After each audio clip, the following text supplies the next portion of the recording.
Hey YouTube, this is Nashtaters. Welcome back to another episode of War of the Visions. So I just got off work, took a shower, as you can see, so I'm not like made up. But yeah, I'm really happy that I'm off work. It was a pretty long shift, but it was rewarding as always. You know, glad to see some kids get sent home today, hopefully, and so they're on their way to recovery. But let's talk about War of the Visions though. And it's Monday, so that means Monday news. Now, when I was at work, I was able to get a sneak peek of some of the stuff that we're getting this week. First and foremost, let's talk about the new Vision cards. The new UR Dream Fiend, I like that name. Diablos, Esper included, of course. And then another UR card, Fleeting Blossom Banquet. Both looks very interesting, of course. They'll come in on the 12th. And it looks like Diablos will be added to the Beast Den, and that makes total sense. And by the way, I checked out my death machine.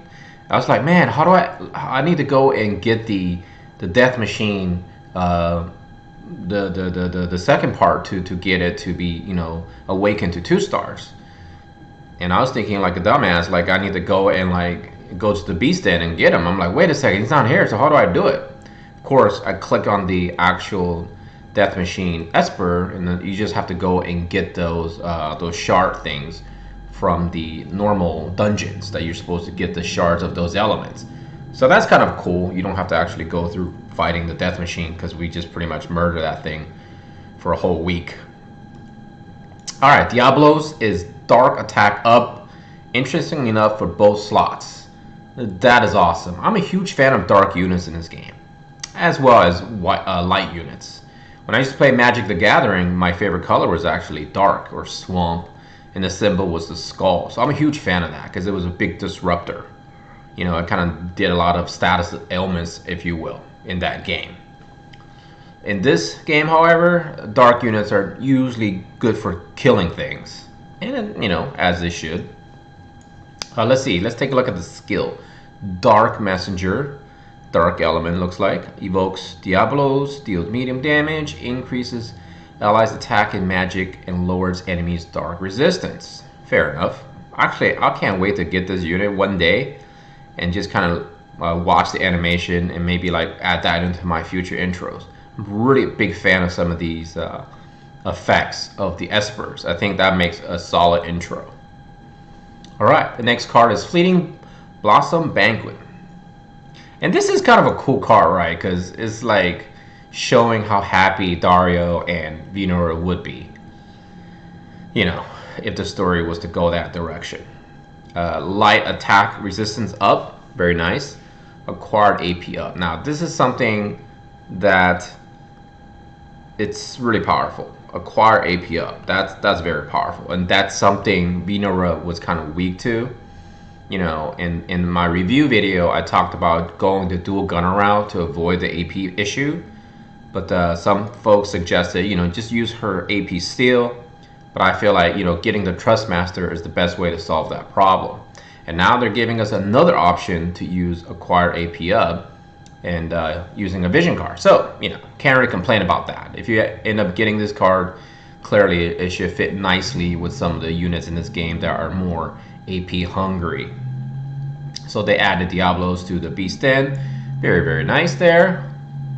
Now this is for me the interesting news, because I'm a huge fan of max leveling the jobs of all my units. You know, I'm kind of obsessed with that. So they're changing that, and I thought they should have changed a little while ago, because like the Chamber 1 is super easy, Chamber 2 isn't hard either, but the drop rates are kind of excruciatingly painful. That's why I only really farm it on Saturdays. But it looks like they're changing it. They're going to go level 1, level 2, 2, yellow, yellow, yellow, red, red, red. Now, my guess is A, B, C are going to be indicative of classifying the different classes in this game or slash jobs in this game. So maybe A will be like for tanky units, B will be for like supporting units, C for magic units, or A for physical damage dealers, whatever, however they're going to do it, they're going to break it down. So it makes you have a higher chance to obtain those elusive memory spheres, if you will. And I think this is great. I think this is a great quality of life improvement for this game. At least personally, I would love and I'll be enjoying it heavily on Saturdays from now on. Chapter 8. Now, some of y'all probably know this by now. I'm a huge fan of every time they release new chapters. One, gets you further deeper into the story, and two, you can get nice items every time you clear one of the sections or parts of each chapter, which means more rainbows, right? We all need those. As always, they give us the 2,500 gems spread out through 5 days, starting on the 12th to the 18th. Super nice, super nice. And I'm always looking for skip tickets. I tell you, man, this Warrior of Light trying to trigger Whimsy Shop thing, it is tedious. And I'm slowly running out of skip tickets. And then, of course, the large restore potion is going to kind of replenish some of my stash, because I used quite a bit of potions in the last week trying to trigger those Whimsy Shops. So I really need these gifts. And of course, the new guild campaign, which will of course triple your medals. So make sure you switch it to the triple one when you enter your raid, or excuse me, enter your guild on the 12th, the morning of the 12th. All right, so looks like this one just confirms the fact that we're getting scene 1 of chapter 8 on August 12th. Now this is going to be another challenge quest. The last one we did was chocolate flan, and they gave us some really nice rewards, right? I think it was the hat that gave you some evade and everything. I think that was the one people suggested, get the evasion version. This one I'm not sure exactly what they're going to give us, but hopefully it's not the death machine, because I will probably pull all my hair out, pluck my eyebrows, because that would be pretty painful if they gave us that. But I don't know what they're going to give us, so, and I don't know how you'd be able to tell looking at this screen. Maybe it's free or something like that. And when it does come, I guess I can just talk about it then. I mean, do a little research, of course, before I talk about it. Secret books, of course, it always follows up when they give us some new recipes for weapons. And this is something that occurred last week. Apparently, you can get 50% off of a lot of their Final Fantasy games, and Chrono Trigger included. I just don't want to play these type of games on my phone, like especially Chrono Trigger and things like that. I want to enjoy that on my big screen TV, you know, or like on an old school TV where you can snap your attach your Super Nintendo to it and everything like that. This, I think a lot of people have been highly waiting on, and that is the new arena map is finally here. I'm personally so sick and tired of the one we've been playing on. Okay, this one looks like give you magic attack up, which is kind of nice, right? Because it fits perfectly with everyone saying how we're going to switch the meta around to a brand new magic meta. Well, guess what? With all these tanks running around that are really good at absorbing those magical attacks, probably not the best idea to throw a tons of magical attackers, because you're going to set yourself up to fail, in my opinion. Because if you start throwing Kilofe and Salir and Mediana without really a lot of support, or tanks for that matter, you know, they're going to do almost not a lot of damage to the magical tanks, which most people will be aiming for, because that's what I did last week. I just threw Warrior Light and Ramza and my Orlando in there, and I was winning a lot of fights that I didn't think I would be winning. So I realized, wait a second, I could just sit there and target all the magical damagers on defense, and that's what I ended up doing, and I climbed really high this past week. So just a heads up for those of you who are thinking about magic meta. Well, we did get Warrior Light, we do have Rain, and they're kind of anti-magic, right? So think about that when you do set up your defense. Maybe it's a good time to really play around with different comps and whatnot. I think it's going to be a couple of weeks of, I guess a month, right? That's a trend they do, maybe like 3 weeks to 4 weeks of arena in which they stick with the same map. So I think we're going to see maybe a lot of interesting comps, meaning that maybe I'll do a little bit more arena videos for the next several weeks. So exciting times. All right, anything else going on? As far as the raid, I had a goal, and that was to get raid level 40 on my free-to-play account, and I did that. So I ended up with 22,000 medals, and obviously I don't have Warrior Light here, but I already did all of the rainbow stuff. I think what I'm going to do is see if I can maybe craft a couple of Armor of Lights +2s, and then kind of just go from there, which will lead me to be having one solid week of farming the Far East. And of course, the challenge will be here as well. So something to keep in mind, that the companies seemingly always want to give us 2 events in which we have to farm a lot of things.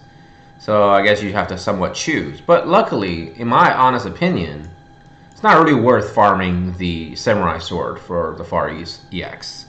Perhaps you could just simply farm materials for the Platinum Rod, or you could just farm, you know, maybe the Marble Tentacle and the Bomb Ash, as I said before, and maybe fill out some of your Awakening materials.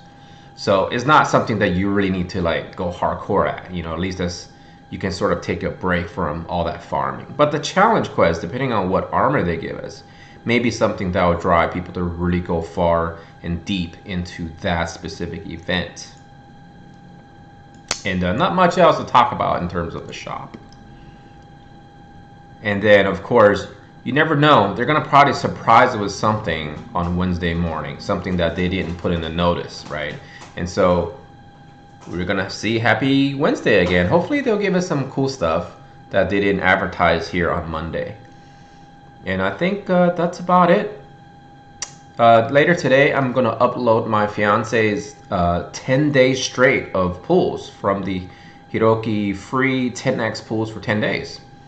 We managed to record all 10 of them, and I'm just going to edit them all together and then give you guys a nice little video to kind of relax to on Monday while you're probably farming, right? I think that's all the news for this Monday. Not a whole lot going on, but I think enough to keep us busy for the next week. Personally, I'm glad that they didn't give us a banner for a new unit other than vision cards. I feel like games like this will last a lot longer if they don't give us unit every week. In some of the other games I've played in the past, when they keep releasing units every week, they're going to eventually run out of ideas, and they're going to perhaps start giving these units like a dark Ayaka, right? Like a dark element Ayaka, a light element Ziza, a light element Venera, etc., etc. And in my opinion, if they ever go down that route, I think the game will die, because a lot of people can't stand that concept, myself included. So hopefully that they keep up the nice pace of maybe a unit every 2 weeks or something like that, and you know, throw us a collaboration every like 2 months or something like that, so that way it'll keep us nice and enthusiastic about units. One thing I did talk about in one of the streams I did recently is that imagine a year into this game and everyone has, say, 30 or 40 units built. Will any units they release after that point going to be, you know, valid? They have to up the attack power of future units. They have to up the healing power. They have to up the magical attack power, etc., etc., which will make more of the older units obsolete. Hopefully we don't go that route. I really hope they don't. I hope they keep doing what they're doing, give us content every so often to really refresh the usefulness of older units, and that will make beginners who are entering the game be more attractive as well. So some things to think about for the future. But yeah, that's all the time I have for this video. Thank you for watching. I hope you guys have a beautiful Monday. As always, take care of yourself and all your loved ones. Nashtaters and his friends out.